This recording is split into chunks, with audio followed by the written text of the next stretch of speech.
신명기 1장 1절부터 15절까지 한 목소리로 봉독하겠습니다. 이는 모세가 요단 저쪽 숲 맞은편의 아라바 광야 곧 바란과 도벨과 라반과 하세롯과 다사합 사이에서 이스라엘 무리에게 선포한 말씀이니라. 호렙산에서 세일산을 지나 가데스 바네아까지 10하룻길이었더라. 마른째 해 11째 달 그 달 첫째 날에 모세가 이스라엘 자손에게 여호와께서 그들을 위하여 자기에게 주신 명령을 다 알렸으니 그때는 모세가 헤스본에 거주하는 아모리 왕 시온을 쳐 죽이고 에드레아에서 아스다롯에 거주하는 바산 왕 옥을 쳐 죽인 후라. 모세가 요단 저쪽 모압 땅에서 이 율법을 설명하기 시작하였더라. 일렀으되 우리 하나님 여호와께서 호렙산에서 우리에게 말씀하여 이르시기를 너희가 이 산에 거주한 지 오래니 방향을 돌려 행진하여 아모리 족속의 산지로 가고 그 근방 그곳으로 가고 아라바와 산지와 평지와 네겝과 해변과 가나안 족속의 땅과 레바논과 큰 강 유브라데까지 가라. 내가 너희의 조상 아브라함과 이삭과 야곱에게 명사하여 그들과 그들의 후손에게 주리라 한 땅이 너희 앞에 있으니 들어가서 그 땅을 차지할지어다. 그때에 내가 너희에게 말하여 이르기를 나는 홀로 너희의 짐을 질 수 없도다. 너희의 하나님 여호와께서 너희를 번성하게 하셨으므로 너희가 오늘날 하늘의 별과 같이 많거니와 너희 조상의 하나님 여호와께서 너희를 현재보다 1000배나 많게 하시며 너희에게 허락하신 것과 같이 너희에게 복 주시기를 원하노라. 그런즉 나 홀로 능히 너희의 괴로운 일과 너희의 힘겨운 일과 너희의 다투는 일을 담당할 수 있으랴. 너희의 각 지파에서 지혜와 지식이 있는 인정받는 자들을 택하라. 내가 그들을 세워 너희 수령으로 삼으리라 한즉 너희가 내게 대답하여 이르기를 당신의 말씀대로 하는 것이 좋다 하기에 내가 너희 지파의 수령으로 지혜가 있고 인정받는 자들을 위하여 취하여 너희의 수령을 삼되 곧 각 지파를 따라 천부장과 백부장과 50부장과 10부장과 조장을 삼고 내가 그때에 너희의 재판장들에게 조장을 삼고까지죠. 15절까지니까 네, 오케이, 거기까지입니다. 자, 우린 지난 시간에 이 신명기 본문에 대해 들어가기 앞서 우리가 이제 개요 부분을 좀 다뤘죠. 개요 신명기의 전반적인 개요를 살펴봐야 어떠한 흐름으로 그리고 어떠한 목적으로 기록되었는지를 알 수가 있어요. 신명기는 모세가 죽음을 앞둔 마지막 설교죠. 그래서 모세가 이 신명기서를 기록한 이후 이제 마지막 장에 가면 이 죽음을 맞이하는 장면이 등장해요. 그러니까 이제 그런 장면을 보면 어찌 모세가 직접 기록했겠느냐, 다른 사람이 기록하지 않았을까? 이제 그 기록자가 여호수아일 거라는 이제 추론들을 하는 거죠. 여호수아가 모세의 글을 받아 그 다음을 계속 이어 기록을 했을 것이다. 이렇게 이제 추론을 하기도 하는 것이죠. 어쨌든 모세는 이 설교를 마지막으로 죽음을 맞이하고 이스라엘 백성들은 가나안 땅에 여호수아를 중심으로 이제 입성하게 되는 것이죠. 무엇 때문에 모세는 이스라엘 백성들에게 이 하나님의 말씀을 선포하고 있을까요? 한 가지죠. 바로 약속의 땅인 가나안 땅에 들어가야 하기 때문에, 그리고 들어가서 어떻게 살아야 하는지, 그리고 그렇게 가르쳐 줘야만 하는 이유가 있었어요. 그걸 이 신명기 전반부에 우리가 다루고 있었던 것이죠. 자, 먼저 1절부터 4절을 먼저 볼까요? 1절부터 4절까지 시작. 이는 모세가 요단 저쪽 숲 맞은편의 아라바 광야 곧 바란과 도벨과 라반과 하세롯과 다삽 사이에서 이스라엘 무리에게 선포한 말씀이니라. 호렙산에서 세일산을 지나 가데스 바네아까지 10하루길이었더라. 40째 해 11째 달 그 달 첫째 날에 모세가 이스라엘 자손에게 여호와께서 그들을 위하여 자기에게 주신 명령을 다 알렸으나 그때는 모세가 헤스본에 거주하는 아모리 왕 시온을 쳐 죽이고 에드레이에서 아스타롯에 거주하는 바산 왕 옥을 쳐 죽인 후라. 예. 모세가 이제 요단 건너편에 있어요. 그리고 요단 그러니까 제가 그 사진을 하나 넣어 놨죠. 네, 거기 뒤에 보면 사진이 있어요. 모압 땅이 오른쪽 지중해 반대쪽 이제 모압 땅이 있고요. 그 모압 땅에서 약간 돌출되어 있는 부분이 보이시죠? 거기가 이제 이 이스라엘 백성들이 가나안 땅으로 입성하는 루트 길목이 되죠. 거기에서 이제 가나안 땅으로 들어가게 돼요. 그리고 여기 이제 호렙산은 시내산을 이제 의미하기도 해요. 모세가 하나님으로부터 계명을 율법을 받았던 장소. 그리고 거기가 이제 호렙산이기도 하고 그 호렙산에서부터 세일산을 지나서 가데스 바네아라고 하는 곳까지 오죠. 여기 호렙산에서 세일산을 지나서 가데스 바네아까지 며칠이었다는 거예요. 며칠 만에 올 수 있는 길이었대요. 10하루길. 10하루면 11일이에요. 11일.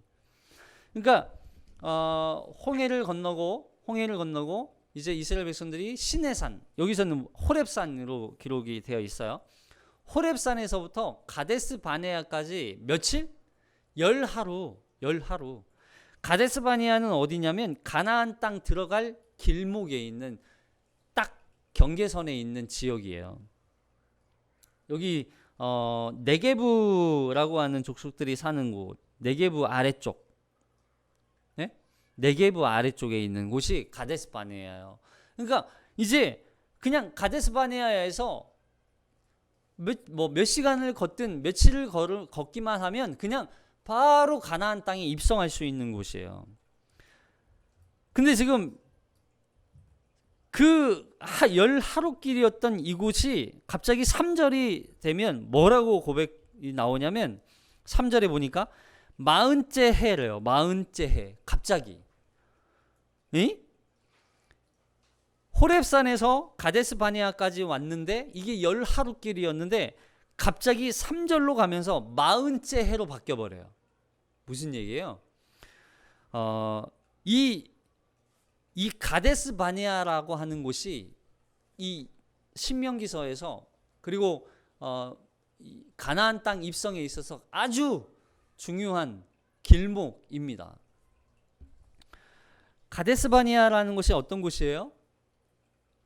우리 지난 시간에도 간단하게 한번 설명을 드렸지만 오늘 그 부분을 조금 세세하게 다루고 넘어가 보려고 합니다.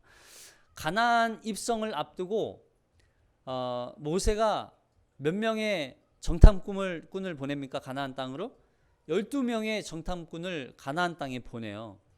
정탐꾼을 보낼 때 그 지역 이름이 바로 가데스 바네아였어요. 네? 이게 이제 민수기에서 나오잖아요. 민수기 한번 살펴볼까요? 민수기 14장 36절. 민수기 14장 36절 38절까지 시작.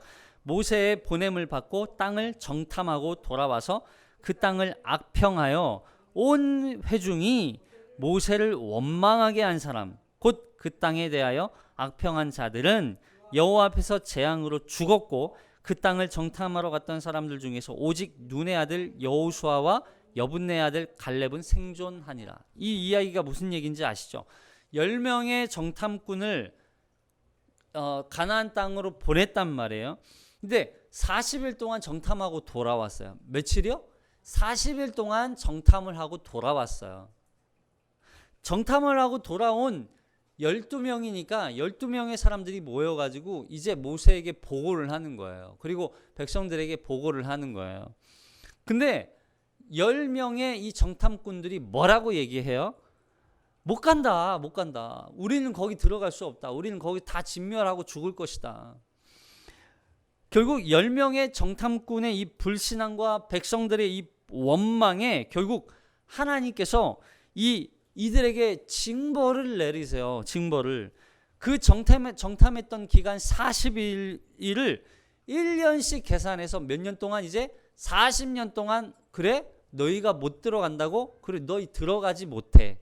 그래서 내 귀에 들린 대로 너희에게 응하리라. 그래서 40일을 40년 계산해서 1년씩 계산해서 40년 동안 광야에서 뺑뺑뺑을 도는 거예요. 정확하게는 40년이 아니라 38년이죠. 왜냐하면 호렙산까지 나오는데 2년이 걸리거든요.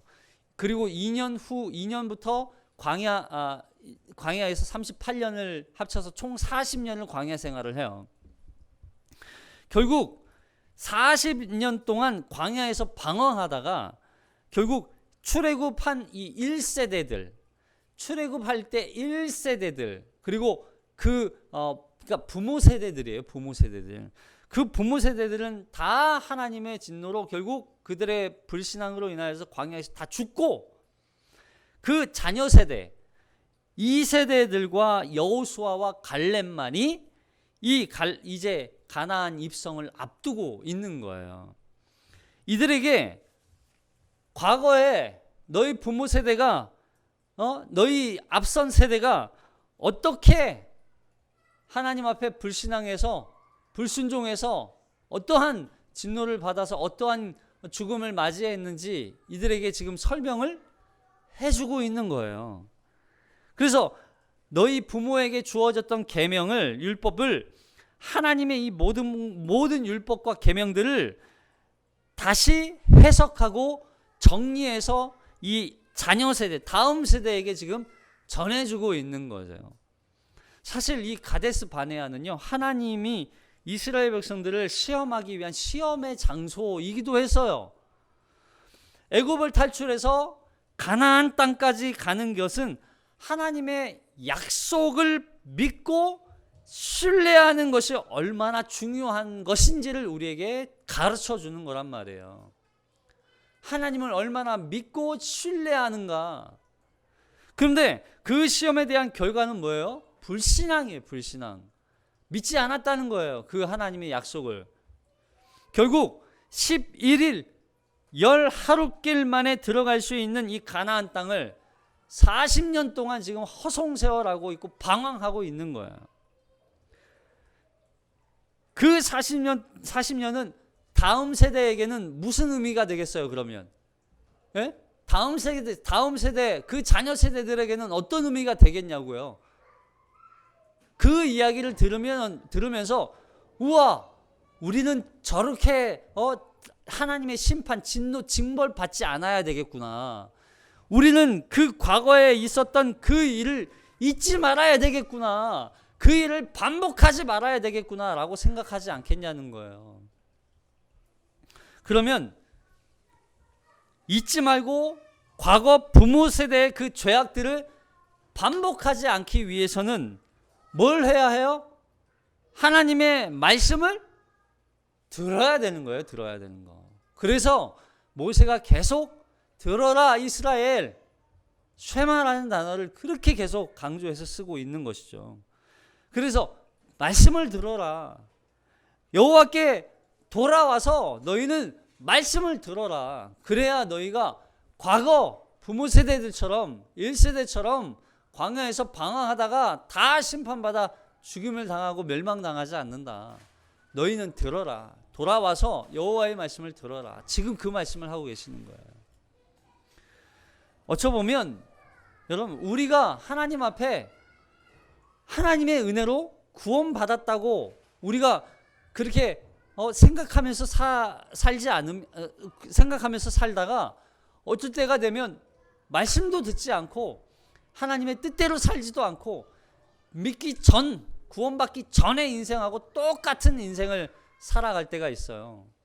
그때 하나님은 우리에게 하나님의 그 영원한 심판을 우리에게 내리실 수도 있다고요. 근데 어떻게 보면 그게 우리가 구원받지 않은 걸 우리가 착각할 수도 있어요. 나 구원 못 받았는데 불구하고 내가 구원받았다고 착각하는 것일 수도 있는 거죠. 그래서 그러지 않기 위해서 너희는 그 부모 세대 하나님의 심판받아 진노와 하나님의 그 죽임을 멸망을 받았던 세대처럼 그 동일한 심판을 받지 않기 위해서는 돌이켜서 여호와께 돌아와서 하나님의 말씀을 들어라. 하나님의 말씀을 청종하라. 그 말씀대로 순종하라. 그 말씀을 지금 우리에게 하고 계시는 거죠. 근데 하나님은 왜 다른 지역 중에서 왜 굳이 이 가나안 땅이었을까요? 다른 땅 많이 있잖아요. 더군다나요, 이 가나안 땅에는 수많은 그 가나안 족속들이 지금 살고 있단 말이에요. 제가 여기 보니까요, 그림에 보니까 여기에 나와 있는 이 그림에 족속들의 이름들이 다 나와 있어요. 여부스족, 헷족, 아모리족, 겐족, 아말렉족, 히위족, 기르가스족, 시리아 히위족, 아모리족, 이런 이 족속들이 지금 여기에 다 지금 진치고 터전을 잡고 살고 있다고요, 여기에. 근데 왜 굳이 여기에 나와 있는 이 족속들을 다 내몰고 다 죽이고, 헤렘 전쟁이죠. 헤렘 전쟁. 예? 헤렘 전쟁이에요. 다 죽여 쳐 없애고 왜 굳이 그 잔인한 전쟁을 치러서 이 가나안 땅에 들어가도록 만드셔야만 했냐는 거예요. 왜 가나안 땅이었냐는 거예요. 왜 가나안 땅? 성경을 읽으면서 이런 거에 대한 질문을 해야 돼요. 성경을 읽으면서 가나안, 왜 갑자기 가나안이 나왔을까? 여러분, 이 가나안이 갑자기 등장한 것 같아요? 가나안 족속들이 가나안 땅이 갑자기 등장한 게 아니에요. 우리 창세기에서부터 이 가나안 족속들이 등장합니다. 자, 노아 때 등장했던 인물이에요. 이 족속들이에요. 이 사람들이. 근데 이때 어떤 진노를 받냐? 뭐라 해야 되죠? 저주예요. 저주. 거의 저주를 받아요. 노아 때. 왜 그런지 한번 봅시다. 창세기 9장 18절. 창세기 9장 18절. 시작. 방주에서 나온 노아의 아들들은 셈과 함과 야벳이며, 함은 가나안의 아버지라. 예. 가나안의 아버지예요. 가나안의 아버지라는 게 이 가나안 땅의 아버지가 아니라 함이 낳은 아들이 가나안이거든요. 근데 가나안의 이 후손들이 정착해서 사는 곳이 어디냐면 이 가나안 땅이에요. 자, 19절 계속 읽어볼게요. 시작. 노아의 이 세 아들로부터 사람들이 온 땅에 퍼지니라. 노아가 농사를 시작하여 포도나무를 심었더니 포도주를 마시고 취하여 그 장막 안에서 벌거벗은지라. 가나안의 아버지 함이 그의 아버지의 시체를 보고 밖으로 나가서 그의 두 형제에게 알림해 셈과 야벳이 옷을 가져다가 자기들의 어깨에 메고 뒷걸음져 들어가서 그들의 아버지의 하체를 덮었으며, 그들이 얼굴을 돌이키고 그들의 아버지의 하체를 보지 아니하였더라. 노아가 술이 깨어 그의 작은 아들이 자기에게 행한 일을 알고 이에 이르되 가나안은 저주를 받아 그의 형제의 종들의 종이 되기를 원하노라 하고, 또 이르되 셈의 하나님 여호와를 찬송하리로다. 가나안은 셈의 종이 되고 하나님이 야벳을 창대하게 하사 셈의 장막에 거하게 하시고 가나안은 그의 종이 되게 하시기를 원하노라 하였더라. 이게 함을 저주하지 않아요. 함이 무슨 잘못을 저질렀어요? 보세요. 노아의 홍수 사건이 끝나고 방주에서 나오죠. 이제 노아의 가족들이 방주에서 나와요. 그리고 이제 정착해서 한 민족을 이루고 이제 살아가요. 그러다가 노아가 포도 농사를 져요. 왜 하필 포도 농사를 또 졌는지는 모르겠어요. 근데 포도 농사를 져요. 포도 농사를 물론 이제 그 지역이 그런 지역적인 의미도 있긴 하겠지만, 그러니까 농사를 질 수 있는 게 꼭 포도 농사밖에 없었을까? 좀 아쉬움이 있긴 하죠. 근데 어쨌든 포도 농사를 짓고 포도 농사를 졌으니까 이 포도 농사로 뭘 해요? 포도주를 만들죠, 당연히. 포도주를 만들었는데 그 포도주를 이 노아가 마셔요. 포도주를 마시고 취해요. 취했는데 그냥 곱게 취하고 그냥 곱게 자면 좋은데 음주가 좀 심했나 봐요. 예. 주정이. 결국 옷을 다 벗고 자는 거예요. 발가벗고 잤대요. 발가벗고. 그러니까 발가벗고 자고 있는 모습을 지금 누가 봐요? 먼저? 함이 먼저 봐요.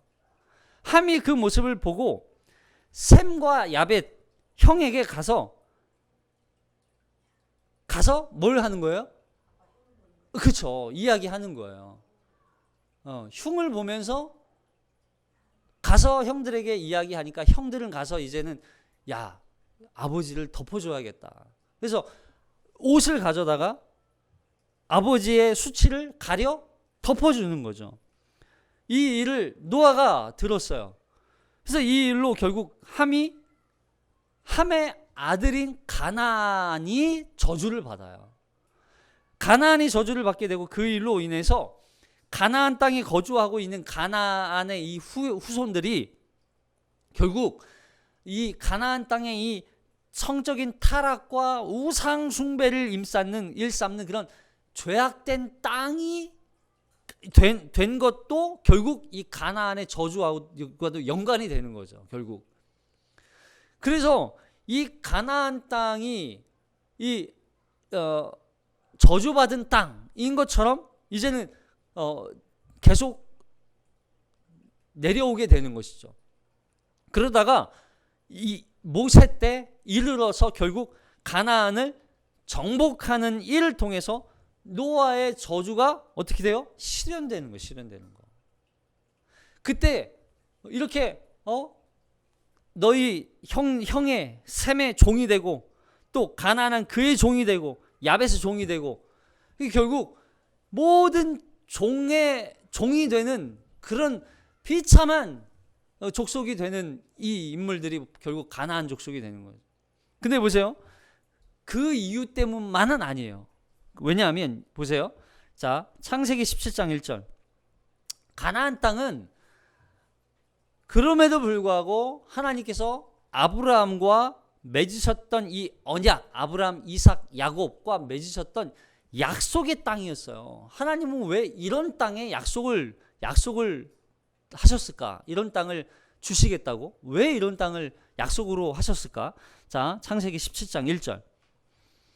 시작. 아브라함이 99세 때에 여호와께서 아브라함에게 나타나서 그에게 이르시되 나는 전능한 하나님이라 너는 내 앞에서 행하여 완전하라. 내가 내 언약을 나와 너 사이에 두어 너를 크게 번성하게 하리라 하시니 아브라함이 엎드렸더니 하나님이 또 그에게 말씀하여 이르시되 보라 내 언약이 너와 함께 있으니 너는 여러 민족의 아버지가 될지라.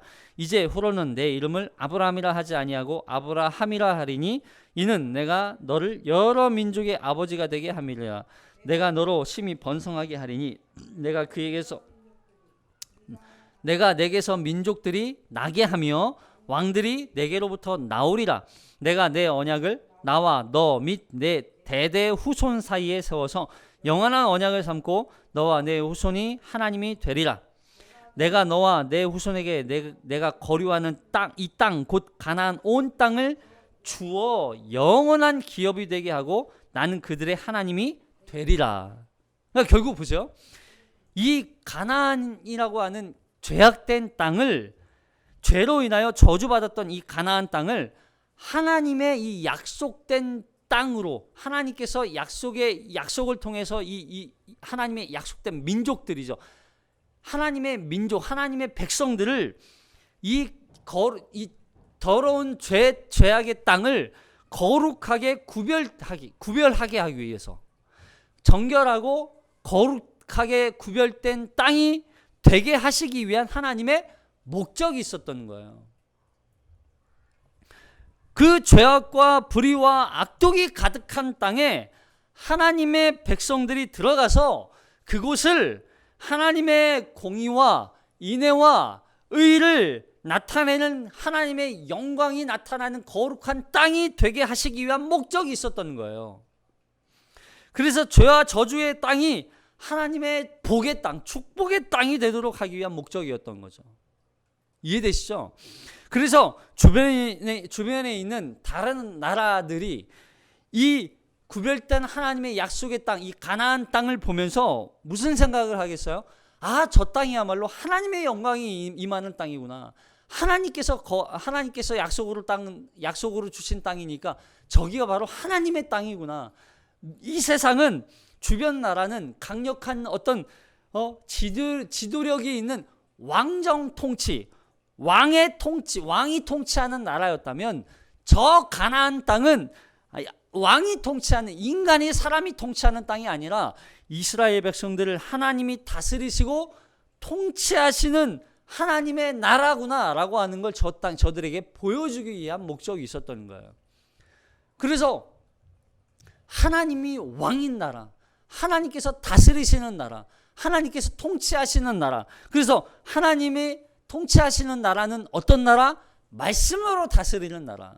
그리고 그 말씀 앞에 순종하고 복종하고 그 말씀이 왕이 되어 왕노릇하며 그 앞에 굴복하는 나라. 근데 보세요. 그런 나라에 사는 이스라엘 백성들이 하나님의 통치 아래 자유를 억압받고 자유와 평등 이거 다 사라지고 그냥 노예로 사는 나라예요? 이 하나님의 나라가 아니라는 거예요. 하나님의 통치와 다스림 가운데 있는 이 가나안 땅, 하나님의 나라가 자유를 잃어버리고 노예와 저주의 종의 삶을 사는 그런 땅이 아니라 자유와 생명과 기쁨과 또 영원한 하나님의 영광이 나타나는 그런 땅이 되도록 하기 위한 하나님의 목적이 있었던 거예요. 이게 바로 하나님의 나라라는 관점인 거예요. 우리가 거하는 나라도 마찬가지예요. 여러분, 우리가 하나님의 다스림, 하나님의 통치, 우리가 하나님의 통치를 받는다고 해서 우리가 자유가 사라져요? 우리는 완전히 그냥 노예로 종으로 전락하는 존재가 되는 거예요? 아니라니까요.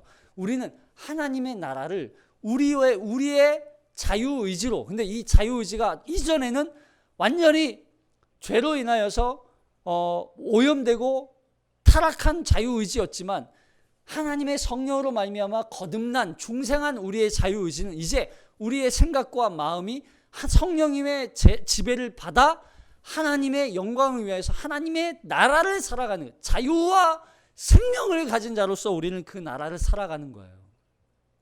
이게 바로 하나님의 나라란 말이에요. 똑같아요. 그 나라를 지금 하나님은 가나안 땅에다 실현시키고 계신 거예요. 맛보기로, 그림자로 우리가 살아가야 할 그 나라를 이 땅에 맛보기로 지금 이스라엘 백성들에게 보여주고 계신 거예요. 그래서 이 가나안 땅이 텅 비어 있는 땅이 아니라 이 안에는 수많은 함의 아들들, 가나안 족속들, 수많은 다른 족속들, 그들을 보고 정탐꾼들이 벌벌 떨잖아요.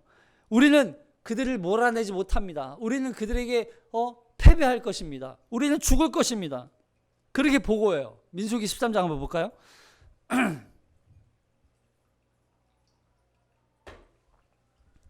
민수기 13장 27절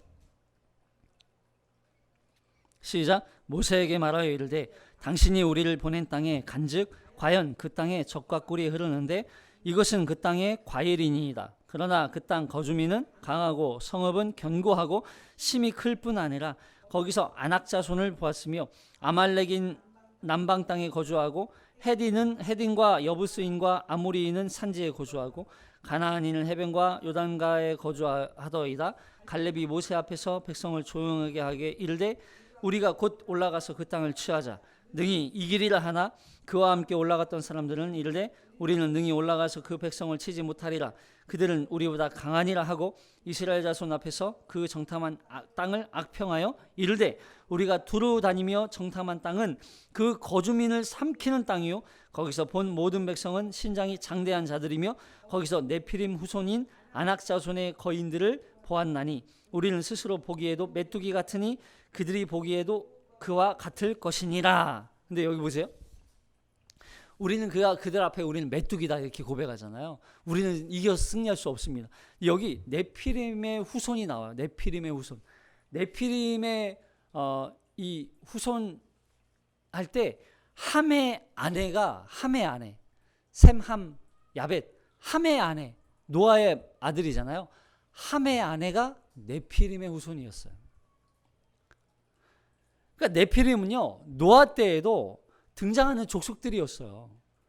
창세기 6장 4절에 한번 볼까요? 창세기 6장 4절 시작. 당시의 땅에는 네피림이 있었고 그 후에도 하나님의 아들들이 사람의 딸들에게 들어와 자식을 낳았으니 그들은 용사라 고대의 명성이 있는 사람들이었더라.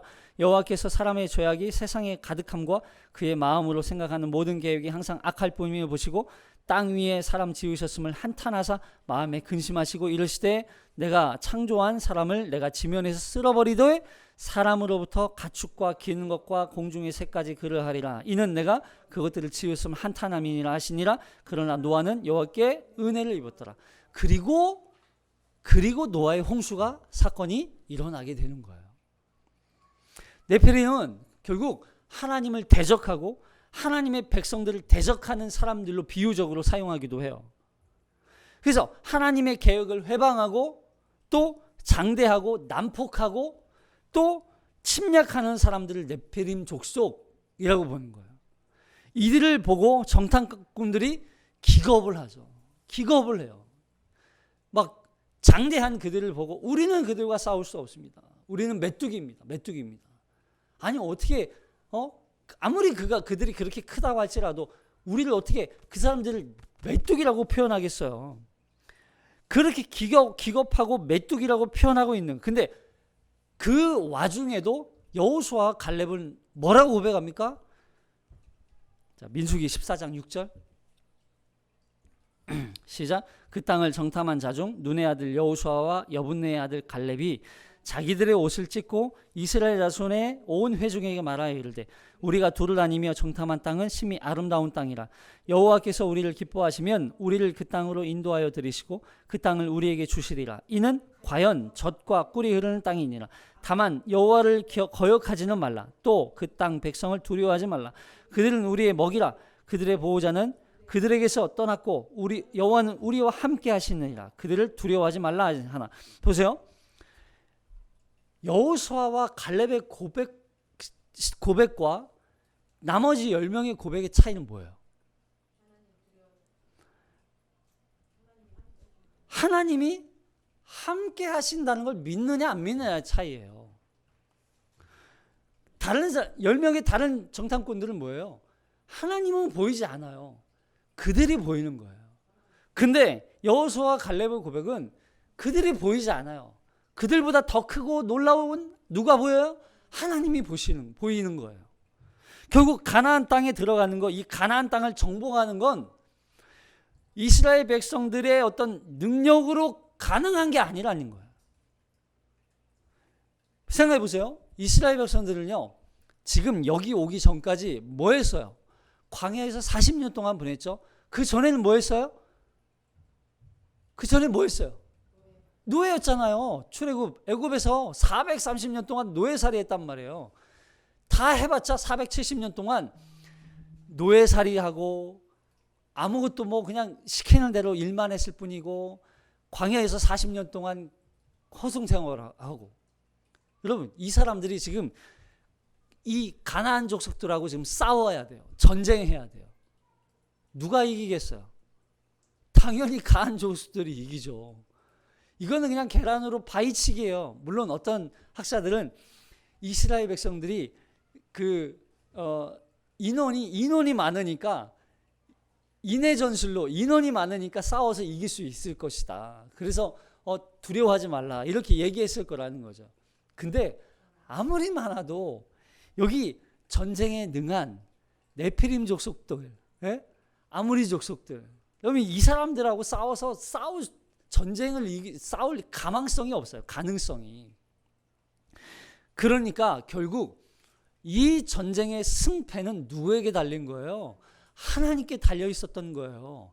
근데 그걸 깨닫지 못했던 나머지 10명의 정탐꾼들은 하나님을 의지하고 하나님을 바라보지 않고 이들의 눈에는 그냥 그 족속들만, 그 대상들만, 그들만 보였던 거고, 여호수아와 갈렙의 눈에는 지금 그들을 인도하여 들이시고 그 땅을 우리에게 주시리라고 약속하셨던 하나님이 보이는 거예요.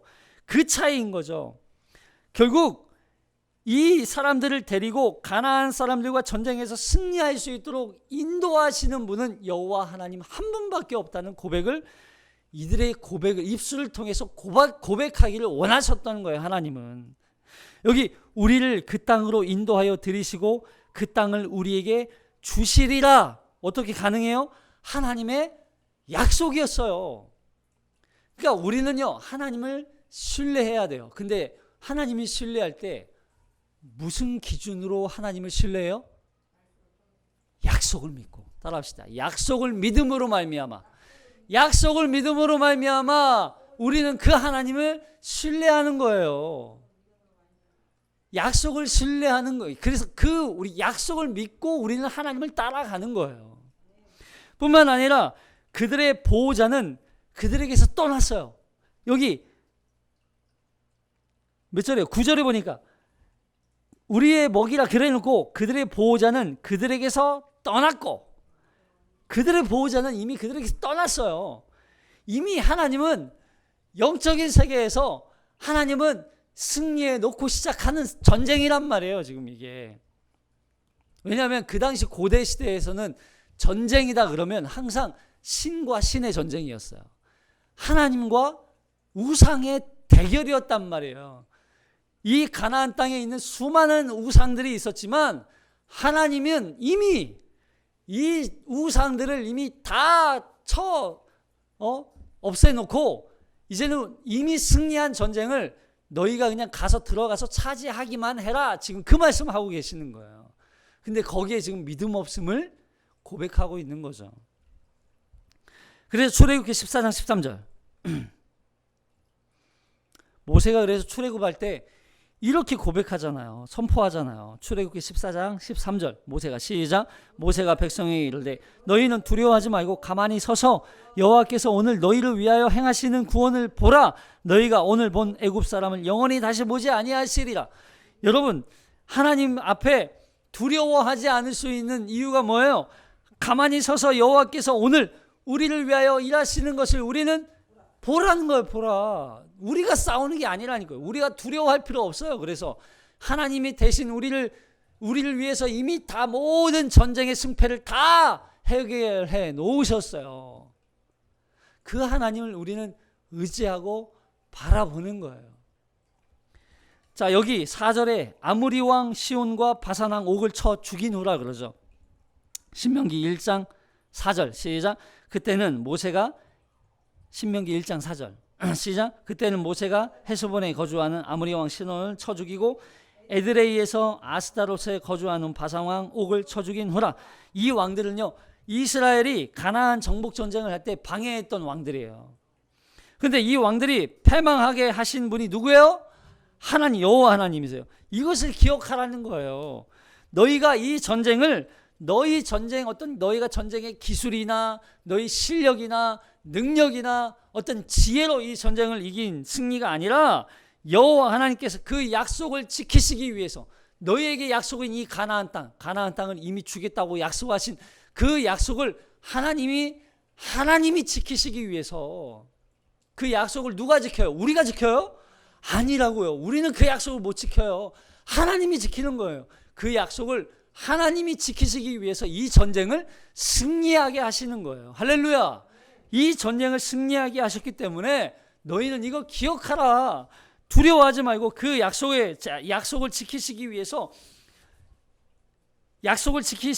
하나님이 행하시는 모든 능력을 너희는 봐라.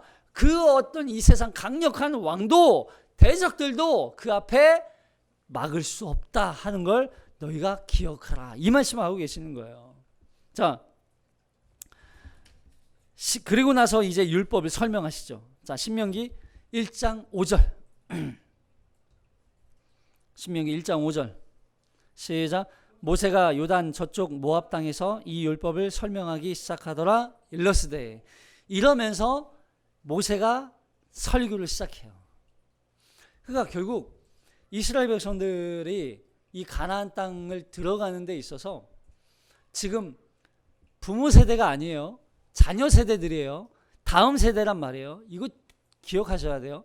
다음 세대는요, 앞에서 하나님의 진노와 심판을 받아 불신앙으로 인해서, 불신앙과 불순종으로 인해서 하나님의 심판받아 광야에서 모든 부모 세대가 죽고, 그 죽는 모습을 지금 자녀들이 다 봤단 말이에요. 그리고 지금 모세가 설명해 주는 이 말씀을 들으면서 아이 뭐 괜찮아, 그냥 적당히 부모가 했었던 것처럼 살면 돼, 그렇게 생각하겠어요? 아니죠. 모세가 이렇게 설명할 때 그들이 얼마나 눈을 부릅뜨고, 여러분 모세가 설교할 때 졸면서 이 말씀 들었겠어요? 그럴 수 없겠죠. 왜냐하면 이전에 어떠한 하나님의 심판이 있었고 앞으로 이들이 어떠한 전쟁을 치르게 될지에 대한 이야기가 나오니까 이들이 막 긴장했겠죠. 눈을 부릅뜨고 막 모세의 설교를 들었을 거예요. 좋은 사람이 어디 있어요 지금. 우리는 지금 예배 시간에 많은 사람들이 졸기도 하고 하지만 지금 이 당시 이 자녀들이 어떻게 졸고 지금 있었겠냐는 거죠. 그래서 이 율법을 듣는 사람들이 집중해서 듣고 있어요. 자, 여기 설명하다는 말은, 율법을 설명하잖아요. 설명하다는 말은 자세하게 깊이 판다는 거예요. 자세하게 깊이 파다. 뭘 파요? 율법을. 하나님께서 계명으로 주셨던 그 율법을 자세하게 깊이 연구해서 자녀 세대에게 지금 가르쳐주고 있는 거예요. 해석해주고 있는 거예요. 그래서 이 신명기는 앞서 이 출애굽기, 레위기, 민수기, 이 모든 이 모세오경 이 전체를 전체에 주어졌던 이 율법들을 종합해서 해석해주는 해설서예요. 설명해주는. 너무나 중요해요. 그래서 이걸 기억하라. 그러면서 이제 가나안 땅에 살고 있는 여러 족속들에 대해서 설명해 주죠. 여기 6절 볼게요. 6절부터 8절까지. 시작. 우리 하나님 여호와께서 호렙산에서 우리에게 말씀하여 이르시기를 너희가 이 산에 거주한 지 오래니 방향을 돌려 행진하여 아무리 족속의 산지로 가고 그 근방 곳곳으로 가고 아라바와 산지와 평지와 내겝과 해변과 가나안 족속의 땅과 레바논과 큰 강 유브라데까지 가라. 내가 너희의 조상 아브라함과 이삭과 야곱에게 맹세하여 그들과 그들의 후손에게 주리라 한 땅이 너희 앞에 있으니 들어가서 그 땅을 차지하라 할지니라. 차지하라. 여기 이 안에 지금 수많은 족속들이 살고 있지만 이 족속들 너희가 다 몰아내고 다 없애고 이스라엘 백성들, 특히 12지파, 이 지파들이 다 하나씩 하나님의 유업으로, 기업으로 차지하게 될 것이다. 그러니까 너희는 들어가서 차지하기만 해라. 차지하기만 하라. 두려워하지 말고 여호와 하나님을 신뢰하고 말씀에 순종함으로 따라가라. 들어가라. 그 말씀을 하고 계시는 거예요. 이 지도를 잘 보셔야 돼요. 이 지도가 구약의 이 가나안 족속을 다 몰아내고 이스라엘이 이 땅을 차지하죠. 12족속이 12지파가 이 땅을 차지한 시대가 계속 언제까지 이어져 오는 거예요? 신약 시대까지 계속 이어져 오는 거예요. 이 가나안 땅이. 그래서 여기 예루살렘이라고 있어요. 예루살렘. 여기가 예루살렘 성이 있는 곳이에요. 그리고 우리가 지난번에 누가복음 강의할 때 예수님께서 갈릴리 지역에서 사역하시다가 어디까지 오세요? 예루살렘까지 오시잖아요. 갈릴리가 이 위에 있어요. 이 위에 갈릴리 호수 보이시죠? 갈릴리 지역에서부터 계속 예수님께서 하나님 나라와 또 하나님의 복음을 전파하시면서 예루살렘까지 오셔서 예루살렘에서 십자가에 달려 죽으시고 부활하시고 승천하신 곳이 바로 이 예루살렘 부근에 있는 또 감람산이 되는 것이죠. 이 지도가 우리가 성경을 볼 때 항상 머릿속에 있어야 돼요. 지도가 기본적으로. 그래야 성경에 지명이 나왔을 때 이게 도대체 어디야 하면서 헷갈리지 않아요. 물론 이제 인터넷으로 찾으면 뭐 금방 나오긴 하겠지만 이 지도를 항상 기억하시는 게 좋습니다. 자, 그러면서 9절 볼게요. 9절부터 11절. 9절부터 11절. 시작. 그때 내가 너희에게 말하여 이르기를 나는 홀로 너희의 짐을 질 수 없도다. 너희의 하나님 여호와께 너희를 번성하게 하셨으므로 너희가 오늘날 하늘의 별같이 많거니와 너희 조상의 하나님 여호와께서 너희를 현재보다 1000배나 많게 하시며 너희에게 허락하신 것과 같이 너희에게 복 주시기를 원하노라. 모세가 이제 이스라엘 백성들을 이제 다스리고 족장으로서 이제 통치하잖아요. 근데 너무 많으니까 너무 힘든 거예요. 심지어는 창세기에 보면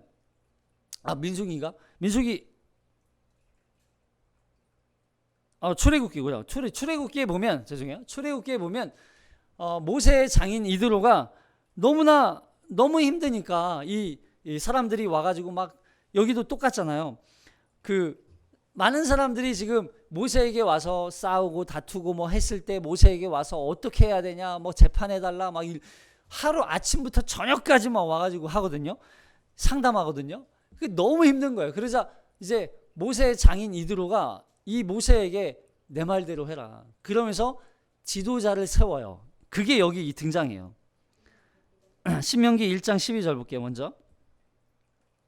그런즉 시작. 그런즉 나 홀로 어찌 능히 너희의 괴로운 일과 너희의 힘겨운 일과 너희의 다투는 일을 담당할 수 있으랴. 너희가 각 지파에서 지혜와 지식이 있는 인정받는 자를 택하라. 내가 그들을 세워 너희 수령을 삼으리라 한즉 너희가 내게 대답하여 이르기를 당신의 말씀대로 하는 것이 좋다 하기에 내가 너희 지파의 수령으로 지혜가 있고 인정받는 자들을 취하여 너희의 수령을 삼되 곧 각 지파를 따라 천부장과 백부장과 오십부장과 십부장과 조장을 삼고 이렇게 세우게 된 이유가 바로 이 이드로 모세의 장인의 강력한 의견 때문에. 그래서 출애굽기 18장 21절 볼게요. 그렇게 세워지는 지도자의 덕목 세 가지가 뭐냐면 자 시작. 너는 또 온 백성 가운데서 능력 있는 사람들 곧 하나님을 두려워하며 진실하며 불의한 이익을 미워하는 자를 살펴서 백성 위에 세워 천부장과 백부장과 오십부장과 십부장을 삼아. 이렇게 모세가 이 출애굽한 세대 또 다음 세대 이 가나안 땅 입성을 앞둔 세대들을 다스리고 통치하고 지도할 수 있는 지도자들 수령들을 세우게 되죠. 근데 그 수령들의 덕목 중에 세 가지가 가장 중요한 덕목 세 가지 뭐예요? 처음엔 능력 있는 사람. 여기서 말하니까 능력 있는 사람이라고 하니까 와 오늘날로 생각하면 뭐 부자, 돈 많은 사람, 막 뭐 교수, 뭐 정치인, 뭐 과학자 이런 사람들을 세우는 게 아니에요. 곧 첫 번째 뭐예요? 하나님을 두려워하는 사람. 하나님을 두려워하는 사람. 오늘날 지도자로 세움받는 사람들 중에 하나님을 두려워하는 사람이 있을까요?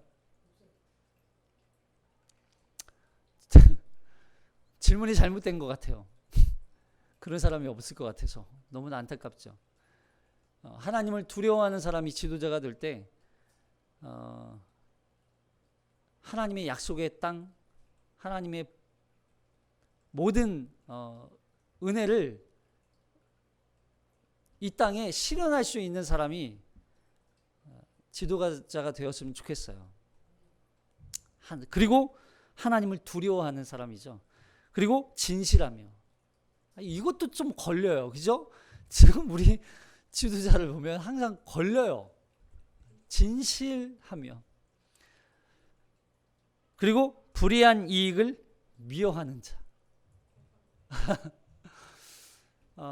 이건 사실 여러분 우리가 아파해야 돼요. 이런 지도자를 세우지 못한 우리의 아픔이 있어야 돼요. 그리고 이런 지도자가 되기 위해서 우리가 무던히도 하나님 앞에 기도해야 하는, 무던히도 노력해야 하는 그런 선한 싸움을 싸워야 하는 우리의 숙제이기도 한 거예요, 사실. 이런 사람들을 모세가 지도자로 세우죠.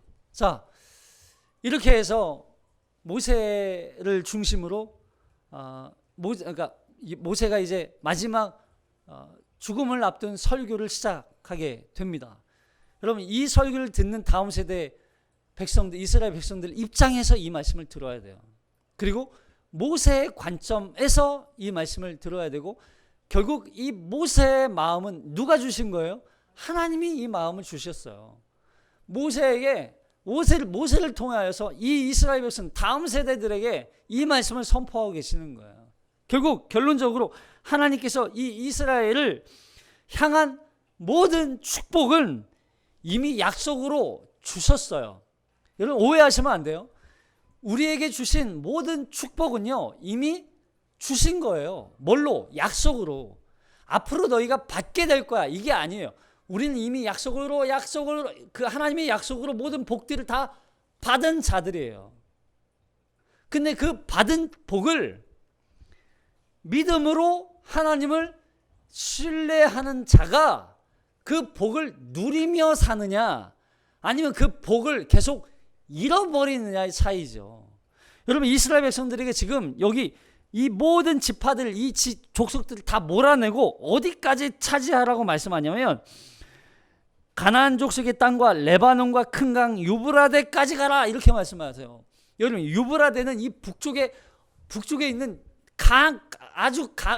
그 강의 큰 줄기예요. 큰 강줄기예요. 엄청 크게 큰 줄기.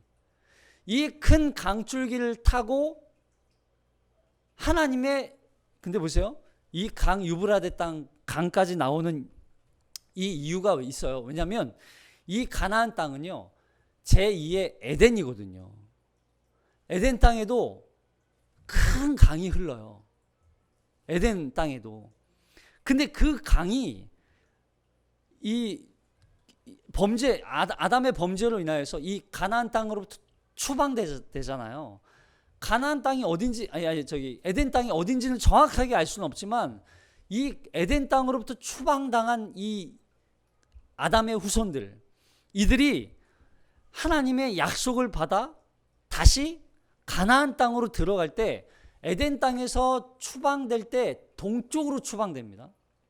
동쪽으로 추방돼요. 근데 가나안 땅에 입성할 때, 가나안 땅에 들어갈 때 어디로 들어가요? 동쪽으로 들어가요. 여기 모압 땅으로 들어가잖아요. 그리고 이 가나안 땅에 큰 강이 흘러서 생명과 또 풍요로움의 상징이 되는 이 가나안 땅이, 이게 에덴의 상징이에요. 더군다나 뒤에 이 신명기 뒤에 가면 율법으로 말미암아 회복되는 그 이스라엘 백성들이 이 회복의 모습이 에덴의 형상하고 똑같이 표현이 돼요. 나중에 설교할 때 말씀드리겠지만, 그래서 이 신명기는요, 단순히 이스라엘 백성들에게 하나님께서 약속으로 땅을 주어서 기업을 얻는 그런 땅을 받는 그런 의미이기도 하지만, 더 높은 차원에서는 이스라엘 백성들이 결국 에덴을 회복시키시는 하나님의 마음을 보게 되는 거예요. 우리는요, 그래서 에덴의 회복이에요. 하나님의 나라의 회복은요, 에덴의 회복이에요. 그 에덴이 회복되어서 그 땅에서 우리는 하나님의 자녀, 하나님의 백성으로 하나님의 나라에서 영원히 사는 그 공동체, 하나님의 나라를 사는 거예요. 그래서 10하루길이면 얻을 그 가나안 땅을 불신앙과 불순종으로 인해서 결국 40년을 허송생활하는, 방황하는 어리석은 삶을 다음 세대들에게 지금 뭐 하는 거예요? 너희는 똑같이 배우지 말라는 거예요. 너희는 그거 똑같이 따라하지 말라는 거예요. 너희는 그래서 잊지 말라. 그래서 이 말씀을 듣는 다음 세대는 우리 그거 잊지 말자. 우리는 잊지 말자. 우리는 똑같이 반복하지 말자. 우리는 하나님의 말씀으로 돌아가서 그 말씀을 듣고 순종하자. 지금 그렇게 결단하면서 지금 이 말씀을 듣고 있는 거예요. 여러분, 사랑하는 여러분, 우리도 동일합니다. 과거 우리가 하나님의 진노 아래 영원히 심판 아래 놓여서 아주 소망 없이 그냥 아주 비참한 가운데 살아갔던 우리의 존재의 모습을 살펴보세요. 내가 만약에 구원받지 않았으면, 내가 하나님의 자녀가 되지 않았으면 나는 어떻게 살았을지 여러분 상상이 되세요? 그게 우리의 심판의 모습이란 말이에요. 근데 그걸 돌이켜서 아니야, 우리는 그때로 돌아갈 수 없어, 기억하자, 우리는 그럴 수 없어, 반복하지 말자, 하나님의 말씀을 듣고 돌아가서 하나님의 말씀 앞에 순종하고 복종하며 하나님의 나라의 백성으로서 살아가자. 여러분, 이런 결단이 우리 앞에 있어야 되는 거예요. 우리 앞에 동일하게. 그러기 위해서 뭐 해라? 돌이켜 하나님의 말씀을 들으라. 들으라는 거예요. 그 말씀을 들을 때 우리가 그 말씀 앞에 순종할 수 있습니다. 성령께서 우리가 말씀으로 말미암아 한 주도 다시 한번 순종하며 하나님의 영광을 위하여 이 땅에서 하나님의 뜻을 위하여 살아가게 하실 줄로 믿습니다. 기도하겠습니다.